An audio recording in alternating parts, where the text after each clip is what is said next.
असा गेलो आहे बाळा पुरा अडकून, हल्ली तुला झोपेतच पाहतो दुरून.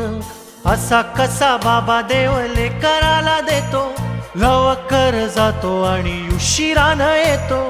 एका घरी राहून या मनामध्ये घोर, तुला तुझा बाबा नाही मला माझी पोर. बालपण गेले सारे तुझे निसटून, उरे काय तुझ्या माझ्या ओंजळी मधून. जरी असे तुझ्या ओठी माझ्यासाठी हसे, नजरेत तुझ्या काही अनोळखी दिसे. जरी असे तुझ्या ओठी माझ्यासाठी हसे, नजरेत तुझ्या काही अनोळखी दिसे. तुझ्या जगातून बाबा हरवेल का ग, मोठेपणी बाबा तुला आठवेल का ग. तुझ्या जगातून बाबा हरवेल का ग, मोठेपणी